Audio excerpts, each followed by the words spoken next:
Hello friend, स्वागत है आपका अपने चैनल लास्ट क्लास में। आज की इस वीडियो में बिहार बोर्ड कक्षा 10वीं के लिए हिंदी का एक मॉडल पेपर सोल्व करेंगे।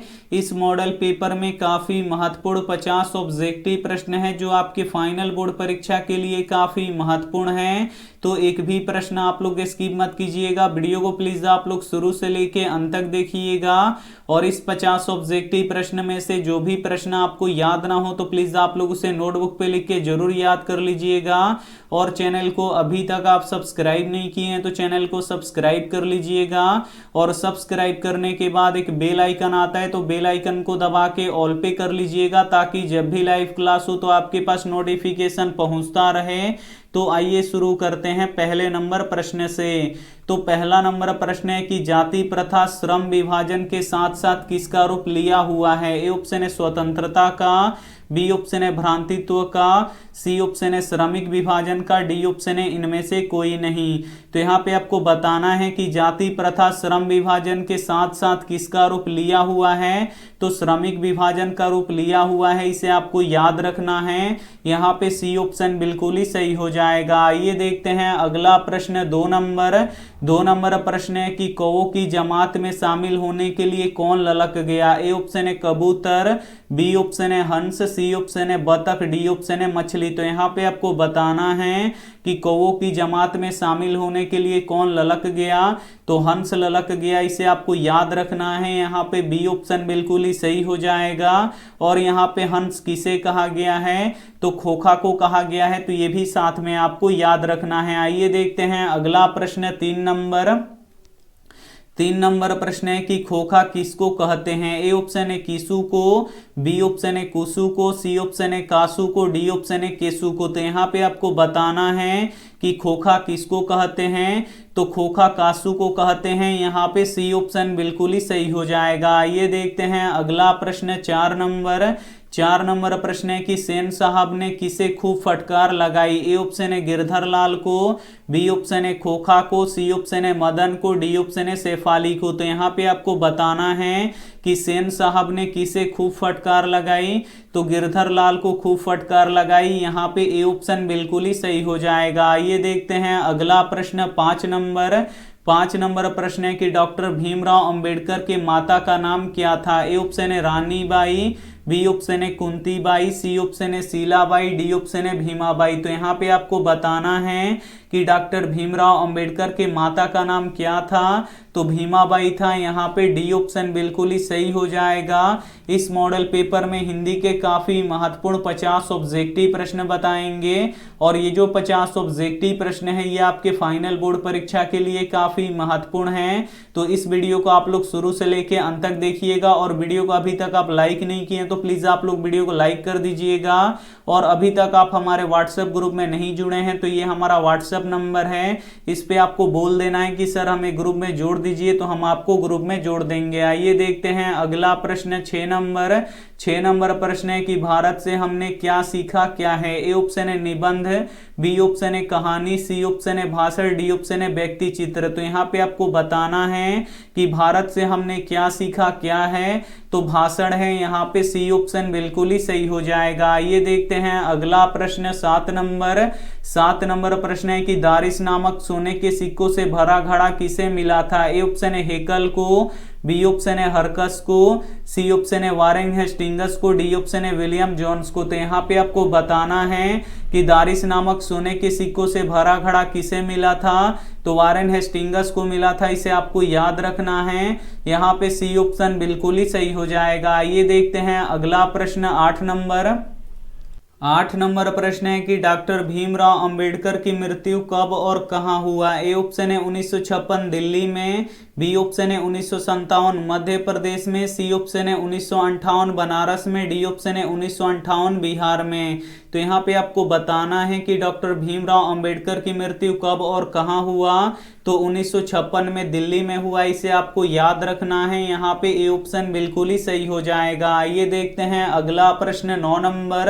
9 नंबर प्रश्न है कि निर्वंश विद्या का संबंध किससे है। ए ऑप्शन है वनस्पति विज्ञान से, बी ऑप्शन है प्राणी विज्ञान से, सी ऑप्शन है मानव विज्ञान से, डी ऑप्शन है अंतरिक्ष विज्ञान से। तो यहाँ पे आपको बताना है कि निर्वंश विद्या का संबंध किससे है, तो मानव विज्ञान से है, इसे आपको याद रखना है। यहाँ पे सी ऑप्शन बिल्कुल ही सही हो जाएगा। ये देखते हैं अगला प्रश्न 10 नंबर प्रश्न है कि हजारी प्रसाद द्विवेदी द्वारा रचित पाठ कौन सा है। ए ऑप्शन है नाखून क्यों बढ़ते हैं, बी ऑप्शन है बहादुर, सी ऑप्शन है अभिनव, डी ऑप्शन है मछली। तो यहाँ पे आपको बताना है कि हजारी प्रसाद द्विवेदी द्वारा रचित पाठ कौन सा है, तो नाखून क्यों बढ़ते हैं, इसे आपको याद रखना है। यहाँ पे ए ऑप्शन बिल्कुल ही सही हो जाएगा। ये देखते हैं अगला प्रश्न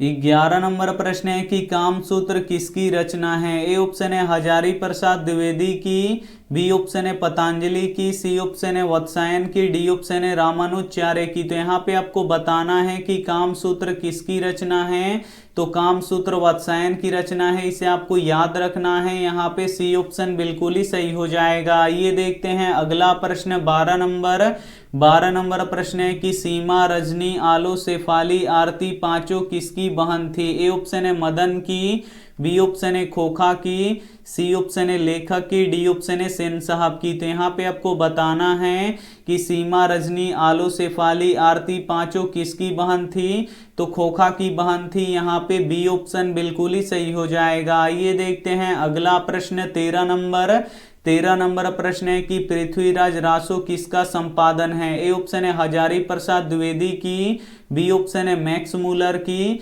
सी ऑप्शन है सुमित्रानंद पंत की, डी ऑप्शन है नलिन बिलोचन शर्मा की। तो यहाँ पे आपको बताना है कि पृथ्वीराज रासो किनका संपादन है, तो हजारी प्रसाद द्विवेदी जी का है, इसे आपको याद रखना है। यहाँ पे ए ऑप्शन बिल्कुल ही सही हो जाएगा। ये देखते हैं अगला प्रश्न 14 नंबर प्रश्न है कि हिंदी के आदि कवि कौन है। ए ऑप्शन है चंद्र बरदाई, बी ऑप्शन है अमीर खुसरो, सी ऑप्शन है बिहारी लाल, डी ऑप्शन है सरहपाद। तो यहाँ पे आपको बताना है कि हिंदी के आदि कवि कौन है, तो हिंदी के आदि कवि सरहपाद हैं, इसे आपको याद रखना है। यहाँ पे डी ऑप्शन बिल्कुल ही सही हो जाएगा। इस मॉडल पेपर में हिंदी के काफी महत्वपूर्ण 50 ऑब्जेक्टिव प्रश्न बताएंगे, तो एक भी प्रश्न आप लोग स्किप मत कीजिएगा। वीडियो को प्लीज आप लोग शुरू से लेके अंत तक देखिएगा, और वीडियो को अभी तक आप लाइक नहीं किए हैं तो प्लीज आप लोग वीडियो को लाइक भी कर दीजिएगा। ये देखते हैं अगला प्रश्न 15 नंबर प्रश्न है कि किसे देवनागरी की संज्ञा दी गई है। ए ऑप्शन है प्रयाग को, बी ऑप्शन है काशी को, सी ऑप्शन है मथुरा को, डी ऑप्शन है उज्जैन को। तो यहाँ पे आपको बताना है कि किसे देवनागरी की संज्ञा दी गई है, तो काशी को देवनागरी की संज्ञा दी गई है, इसे आपको याद रखना है। यहाँ पे बी ऑप्शन बिल्कुल ही सही हो जाएगा। ये देखते हैं अगला प्रश्न 16 नंबर प्रश्न है कि द्विवेदी जी को आलोक पर्व पर कौन सा पुरस्कार मिला। ए ऑप्शन है प्रेमचंद पुरस्कार, बी ऑप्शन है ज्ञानपीठ पुरस्कार, सी ऑप्शन है साहित्य अकादमी पुरस्कार, डी ऑप्शन है इनमें से कोई नहीं।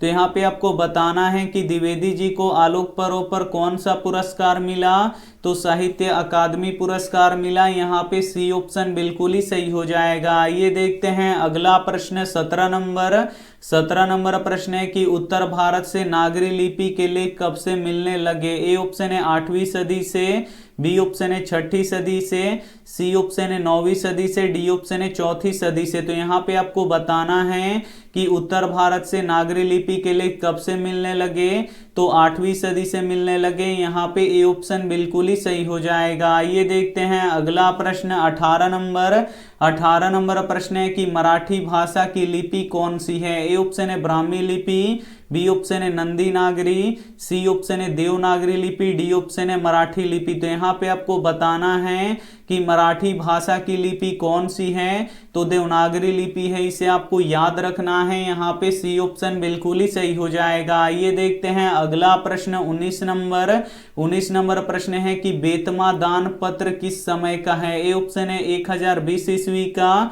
बी ऑप्शन है 1021 ईस्वी का, सी ऑप्शन है 1022 ईस्वी का, डी ऑप्शन है 1023 ईस्वी का। तो यहाँ पे आपको बताना है कि बेतमा दान पत्र किस समय का है, तो 1020 ईस्वी का है, इसे आपको याद रखना है। यहाँ पे ए ऑप्शन बिल्कुल ही सही हो जाएगा। ये देखते हैं अगला प्रश्न 20 20 नंबर प्रश्न है कि दोहा कोश किसकी रचना है? ए ऑप्शन है सरापाद की, बी ऑप्शन है रसखान की, सी ऑप्शन है जीवनानंद दास की, डी ऑप्शन है गुरु नानक की। तो यहाँ पे आपको बताना है कि दोहा कोश किसकी रचना है, तो सरापाद की रचना है, इसे आपको याद रखना है। यहाँ पे ए ऑप्शन बिल्कुल ही सही हो जाएगा। ये देखते हैं अगला प्रश्न 21 नंबर प्रश्न है कि बहादुर को किसकी याद नहीं आती थी? ए ऑप्शन है माँ की, बी ऑप्शन है भाई की, सी ऑप्शन है बहन की, डी ऑप्शन है पापा की। तो यहाँ पे आपको बताना है कि बहादुर को किसकी याद नहीं आती थी, तो माँ की याद नहीं आती थी, इसे आपको याद रखना है। यहाँ पे ए ऑप्शन बिल्कुल ही सही हो जाएगा। ये देखते हैं अगला प्रश्न 22 नंबर प्रश्न है कि जहां प्रतिष्ठा नहीं वहां क्या रहना, यह बात किसके मन में उत्पन्न हुई? ए ऑप्शन है किशोर के, बी ऑप्शन है निर्मला के, सी ऑप्शन है लेखक के, डी ऑप्शन है बहादुर के। तो यहाँ पे आपको बताना है कि जहां प्रतिष्ठा नहीं वहां क्या रहना, यह बात किसके मन में उत्पन्न हुई, तो बहादुर के मन में उत्पन्न हुई। यहाँ पे डी ऑप्शन बिल्कुल ही सही हो जाएगा। ये देखते हैं अगला प्रश्न 23 नंबर प्रश्न है कि रुपए खोने का प्रपंच किसने रचा था? ए ऑप्शन है कहानीकारक के मित्र ने, बी ऑप्शन है कहानीकारक के भाई ने, सी ऑप्शन है कहानीकारक के रिश्तेदार ने, डी ऑप्शन है कहानीकारक के साले ने। तो यहाँ पे आपको बताना है कि रुपए खोने का प्रपंच किसने रचा था, तो कहानीकारक के रिश्तेदार ने रचा था, इसे आपको याद रखना है। यहाँ पे सी ऑप्शन बिल्कुल ही सही हो जाएगा। ये देखते हैं अगला प्रश्न 24 नंबर प्रश्न है कि एथेंस किस महादेश में है? ए ऑप्शन है यूरोप में, बी ऑप्शन है एशिया में, सी ऑप्शन है अमेरिका में, डी ऑप्शन है ऑस्ट्रेलिया में। तो यहाँ पे आपको बताना है कि एथेंस किस महादेश में है, तो एथेंस यूरोप में है, इसे आपको याद रखना है। यहाँ पे ए ऑप्शन बिल्कुल ही सही हो जाएगा। ये देखते हैं अगला प्रश्न 25 नंबर प्रश्न है कि बिरजू महाराज के चाचा का नाम क्या था? ए ऑप्शन है शंभू महाराज, बी ऑप्शन है गोदई महाराज, सी ऑप्शन है श्री महाराज, डी ऑप्शन है विष्णु महाराज। तो यहाँ पे आपको बताना है कि बिरजू महाराज के चाचा का नाम क्या था, तो शंभू महाराज था, इसे आपको याद रखना है। यहाँ पे ए ऑप्शन बिल्कुल ही सही हो जाएगा। ये देखते हैं अगला प्रश्न 26 नंबर प्रश्न है कि रोन नदी के किनारे बसे शहर का नाम क्या है? ए ऑप्शन है लंदन, बी ऑप्शन है लाहौर, सी ऑप्शन है आविन्यो, डी ऑप्शन है लखनऊ। तो यहाँ पे आपको बताना है कि रोन नदी के किनारे बसे शहर का नाम क्या है, तो आविन्यो है, इसे आपको याद रखना है। यहाँ पे सी ऑप्शन बिल्कुल ही सही हो जाएगा। ये देखते हैं अगला प्रश्न 27 नंबर प्रश्न है कि दूसरों के इशारे पर भटकने वाले व्यक्ति को क्या कहते हैं? ए ऑप्शन है भले लोग, बी ऑप्शन है मूढ़ लोग, सी ऑप्शन है ज्ञानी लोग, डी ऑप्शन है विद्वान लोग। तो यहाँ पे आपको बताना है कि दूसरों के इशारे पर भटकने वाले व्यक्ति को क्या कहते हैं, तो मूढ़ लोग कहते हैं। यहाँ पे बी ऑप्शन बिल्कुल ही सही हो जाएगा। ये देखते हैं अगला प्रश्न 28 नंबर प्रश्न है कि बिरजू महाराज की पहली शिष्य कौन थी? ए ऑप्शन है दुर्गा, बी ऑप्शन है अनुराधा, सी ऑप्शन है रसीम, डी ऑप्शन है रंपा। तो यहाँ पे आपको बताना है कि बिरजू महाराज की पहली शिष्य कौन थी, तो रसीम थी, इसे आपको याद रखना है। यहाँ पे सी ऑप्शन बिल्कुल ही सही हो जाएगा। ये देखते हैं अगला प्रश्न 29 नंबर प्रश्न है कि मैक्स मूलर कहाँ के रहने वाले थे? ए ऑप्शन है इंग्लैंड के, बी ऑप्शन है अमेरिका के, सी ऑप्शन है जर्मनी के, डी ऑप्शन है रूस के। तो यहाँ पे आपको बताना है कि मैक्स मूलर कहाँ के रहने वाले थे, तो मैक्स मूलर जर्मनी के रहने वाले थे, इसे आपको याद रखना है। यहाँ पे सी ऑप्शन बिल्कुल ही सही हो जाएगा। ये देखते हैं अगला प्रश्न 30 नंबर प्रश्न है कि बिरजू महाराज किस घराने से आते थे? ए ऑप्शन है लखनऊ घराने से, बी ऑप्शन है दरभंगा घराने से, सी ऑप्शन है जयपुर घराने से, डी ऑप्शन है कानपुर घराने से। तो यहाँ पे आपको बताना है कि बिरजू महाराज किस घराने से आते थे, तो बिरजू महाराज लखनऊ घराने से आते थे। यहाँ पे ए ऑप्शन बिल्कुल ही सही हो जाएगा। ये देखते हैं अगला प्रश्न 31 नंबर प्रश्न है कि नागरी लिपि के आरंभिक लेख कहाँ से मिलते हैं? ए ऑप्शन है उत्तर भारत से, बी ऑप्शन है दक्षिण भारत से, सी ऑप्शन है पूर्वी भारत से, डी ऑप्शन है पश्चिमी भारत से। तो यहाँ पे आपको बताना है कि नागरी लिपि के आरंभिक लेख कहाँ से मिलते हैं, तो दक्षिण भारत से मिलते हैं, इसे आपको याद रखना है। यहाँ पे बी ऑप्शन बिल्कुल ही सही हो जाएगा। ये देखते हैं अगला प्रश्न 32 नंबर प्रश्न है कि जारशाही कहाँ थी। ए ऑप्शन है रूस में, बी ऑप्शन है फ्रांस में, सी ऑप्शन है नेपाल में, डी ऑप्शन है चीन में। तो यहाँ पे आपको बताना है कि जारशाही कहाँ थी। तो जारशाही रूस में थी, इसे आपको याद रखना है। यहाँ पे ए ऑप्शन बिल्कुल ही सही हो जाएगा। ये देखते हैं अगला प्रश्न 33 नंबर प्रश्न है कि लाल शत्रुंज क्या था। ए ऑप्शन है नगर, बी ऑप्शन है गांव, सी ऑप्शन है ईसाई मठ, डी ऑप्शन है महाविद्यालय। तो यहाँ पे आपको बताना है कि लाल शत्रुंज क्या था। तो लाल शत्रुंज एक ईसाई मठ था, इसे आपको याद रखना है। यहाँ पे सी ऑप्शन बिल्कुल ही सही हो जाएगा। ये देखते हैं अगला प्रश्न 34 नंबर प्रश्न है कि गुरु नानक कौन थे। ए ऑप्शन है सिखों के प्रथम गुरु, बी ऑप्शन है सिखों के द्वितीय गुरु, सी ऑप्शन है हिंदुओं के गुरु, डी ऑप्शन है ईसाई के गुरु। तो यहाँ पे आपको बताना है कि गुरु नानक कौन थे। तो गुरु नानक सिखों के प्रथम गुरु थे, इसे आपको याद रखना है। यहाँ पे ए ऑप्शन बिल्कुल ही सही हो जाएगा। ये देखते हैं अगला प्रश्न 35 नंबर प्रश्न है कि गांधी जी के जन्म दिवस को किस रूप में मनाया जाता है। ए ऑप्शन है शिक्षक दिवस के रूप में, बी ऑप्शन है अहिंसा दिवस के रूप में, सी ऑप्शन है स्वतंत्रता दिवस के रूप में, डी ऑप्शन है मानवता दिवस के रूप में। यहाँ पे आपको बताना है कि गांधी जी के जन्म दिवस को किस रूप में मनाया जाता है। तो अहिंसा दिवस के रूप में मनाया जाता है। यहाँ पे बी ऑप्शन बिल्कुल ही सही हो जाएगा। ये देखते हैं अगला प्रश्न 36 नंबर प्रश्न है कि एक वृक्ष की हत्या में कवि किसे बचाने की बात करता है। ए ऑप्शन है घर को, बी ऑप्शन है शहर को, सी ऑप्शन है देश को, डी ऑप्शन है सभी को। तो यहाँ पे आपको बताना है कि एक वृक्ष की हत्या में कवि किसे बचाने की बात करता है।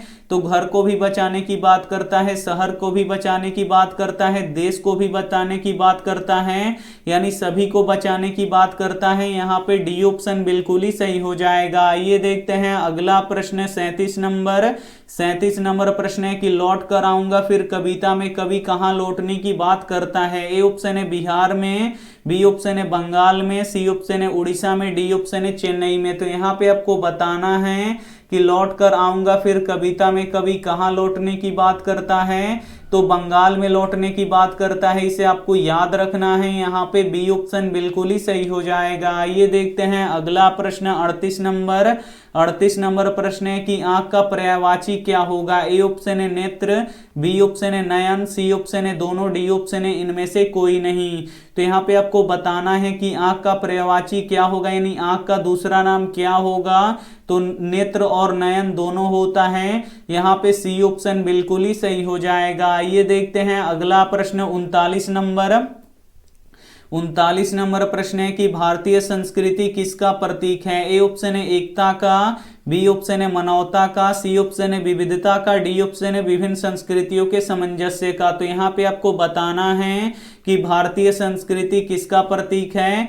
तो विभिन्न संस्कृतियों के सामंजस्य का प्रतीक है, इसे आपको याद रखना है। यहाँ पे डी ऑप्शन बिल्कुल ही सही हो जाएगा। ये देखते हैं अगला प्रश्न 40 नंबर प्रश्न है कि दिनकर को ज्ञानपीठ पुरस्कार किस रचना के लिए मिला था। ए ऑप्शन है उर्वशी के लिए, बी ऑप्शन है नील कुसुम के लिए, सी ऑप्शन है परशुराम की प्रतीक्षा के लिए, डी ऑप्शन है दशरथ के लिए। तो यहाँ पे आपको बताना है कि दिनकर को ज्ञानपीठ पुरस्कार किस रचना के लिए मिला था। तो उर्वशी के लिए मिला था। यहाँ पे ए ऑप्शन बिल्कुल ही सही हो जाएगा। ये देखते हैं अगला प्रश्न 41 नंबर प्रश्न है कि मंगू को कहाँ भर्ती कराया गया था। ए ऑप्शन है अस्पताल में, बी ऑप्शन है अनाथालय में, सी ऑप्शन है विद्यालय में, डी ऑप्शन है सेना में। तो यहाँ पे आपको बताना है कि मंगू को कहाँ भर्ती कराया गया था। तो मंगू को अस्पताल में भर्ती कराया गया था। यहाँ पे ए ऑप्शन बिल्कुल ही सही हो जाएगा। ये देखते हैं अगला प्रश्न 42 नंबर प्रश्न है कि जाति प्रथा का सबसे बड़ा दोष क्या है। ए ऑप्शन है लिंग का निर्धारण करना, बी ऑप्शन है पेशे का निर्धारण करना, सी ऑप्शन है संस्कार का निर्धारण करना, डी ऑप्शन है धर्म का निर्धारण करना। तो यहाँ पे आपको बताना है कि जाति प्रथा का सबसे बड़ा दोष क्या है। तो पेशे का निर्धारण करना है। यहाँ पे बी ऑप्शन बिल्कुल ही सही हो जाएगा। ये देखते हैं अगला प्रश्न 43 43 नंबर प्रश्न है कि हरिजन पत्रिका के संपादक कौन थे? ए ऑप्शन है महात्मा गांधी, बी ऑप्शन है विनोबा भावे, सी ऑप्शन है भीमराव अंबेडकर, डी ऑप्शन है राजेंद्र प्रसाद। तो यहाँ पे आपको बताना है कि हरिजन पत्रिका के संपादक कौन थे। तो हरिजन पत्रिका के संपादक महात्मा गांधी जी थे। यहाँ पे ए ऑप्शन बिल्कुल ही सही हो जाएगा। आइए देखते हैं अगला प्रश्न 44 नंबर। 44 नंबर प्रश्न है कि लौट कर आऊंगा फिर कविता में कवि का कौन सा भाव स्पष्ट होता है? ए ऑप्शन है मातृ प्रेम, बी ऑप्शन है धर्म भाव, सी ऑप्शन है संसार प्रेम, डी ऑप्शन है मातृभाव। तो यहाँ पे आपको बताना है कि लौट कर आऊंगा फिर कविता में कवि का कौन सा भाव स्पष्ट होता है? तो मातृ प्रेम स्पष्ट होता है, इसे आपको याद रखना है। यहाँ पे ए ऑप्शन बिल्कुल ही सही हो जाएगा। आइए देखते हैं अगला प्रश्न 45 नंबर। 45 नंबर प्रश्न है कि लक्ष्मण कहाँ नौकरी करता था? ए ऑप्शन है पंजाब में, बी ऑप्शन है कोलकाता में, सी ऑप्शन है भुवनेश्वर में, डी ऑप्शन है दिल्ली में। तो यहाँ पे आपको बताना है कि लक्ष्मण कहाँ नौकरी करता था? तो लक्ष्मण कोलकाता में नौकरी करता था। यहाँ पे बी ऑप्शन बिल्कुल ही सही हो जाएगा। आइए देखते हैं अगला प्रश्न 46 नंबर। 46 नंबर प्रश्न है कि दही वाला मंगमा मूलतः किस भाषा में लिखा गया है? ए ऑप्शन है तमिल में, बी ऑप्शन है कन्नड़ में, सी ऑप्शन है तेलुगु में, डी ऑप्शन है मलयालम में। तो यहाँ पे आपको बताना है कि दही वाली मंगमा मूलतः किस भाषा में लिखा गया है? तो कन्नड़ भाषा में लिखा गया है। यहाँ पे बी ऑप्शन बिल्कुल ही सही हो जाएगा। आइए देखते हैं अगला प्रश्न 47 नंबर। 47 नंबर प्रश्न है कि मंगमा थी। ए ऑप्शन है आस्तिक, बी ऑप्शन है नास्तिक, सी ऑप्शन है अंधविश्वासी, डी ऑप्शन है कमजोर। तो यहाँ पे आपको बताना है कि मंगमा थी। तो जो मंगमा थी ये अंधविश्वासी थी, इसे आपको याद रखना है। यहाँ पे सी ऑप्शन बिल्कुल ही सही हो जाएगा। आइए देखते हैं अगला प्रश्न 48 नंबर। 48 नंबर प्रश्न है कि सीता के कितने लड़के थे? ए ऑप्शन है 2, बी ऑप्शन है 4, सी ऑप्शन है 1, डी ऑप्शन है 3। तो यहाँ पे आपको बताना है कि सीता के कितने लड़के थे? तो सीता के 3 लड़के थे, इसे आपको याद रखना है। यहाँ पे डी ऑप्शन बिल्कुल ही सही हो जाएगा। आइए देखते हैं अगला प्रश्न 49 नंबर। 49 नंबर प्रश्न है कि सब कुछ क्या बता देती है? ए ऑप्शन है मुंह, बी ऑप्शन है दिल, सी ऑप्शन है आंखें, डी ऑप्शन है हंसी। तो यहाँ पे आपको बताना है कि क्या सब कुछ बता देती है? तो जो आंखें होती हैं ये सब कुछ बता देती हैं। यहाँ पे सी ऑप्शन बिल्कुल ही सही हो जाएगा। आइए देखते हैं अंतिम प्रश्न 50 नंबर। 50 नंबर प्रश्न है कि अमराई का कुआं कहाँ है? ए ऑप्शन है रास्ते में, बी ऑप्शन है शहर में, सी ऑप्शन है रंगपा के खेत में, डी ऑप्शन है पटना में। तो यहाँ पे आपको बताना है कि अमराई का कुआं कहाँ है? तो अमराई का कुआं रास्ते में है, इसे आपको याद रखना है। यहाँ पे ए ऑप्शन बिल्कुल ही सही हो जाएगा। इस मॉडल पेपर में हिंदी के काफी महत्वपूर्ण 50 ऑब्जेक्टिव प्रश्न बता चुके हैं और इस 50 ऑब्जेक्टिव प्रश्न में से बहुत सारे प्रश्न आपके फाइनल बोर्ड परीक्षा में रहेगा। तो इसमें से जो भी प्रश्न आपको याद ना हो तो प्लीज आप लोग उसे नोटबुक पे लिख के जरूर याद कर लीजिएगा। और ये रहा आपके लिए होमवर्क प्रश्न, इसका जवाब आपको कमेंट बॉक्स में देना है कि मंगमा को किससे विवाद था? ए ऑप्शन है पति से, बी ऑप्शन है बेटे से, सी ऑप्शन है बहू से, डी ऑप्शन है पोते से। तो यहाँ पे आपको बताना है कि मंगमा को किससे विवाद था। तो जो भी ऑप्शन आपको सही लगे वो आप हमें कमेंट करके जरूर बताइएगा। और वीडियो को अभी तक आप लाइक नहीं किए हैं तो प्लीज आप लोग वीडियो को लाइक कीजिएगा, अपने दोस्तों के पास इस वीडियो को जरूर शेयर कीजिएगा। और चैनल को अभी तक आप सब्सक्राइब नहीं किए हैं तो चैनल को सब्सक्राइब करके साथ में बेल आइकन को ऑल पे दबा लीजिएगा, ताकि जब भी लाइव क्लास हो तो आपके पास नोटिफिकेशन पहुंचता रहे।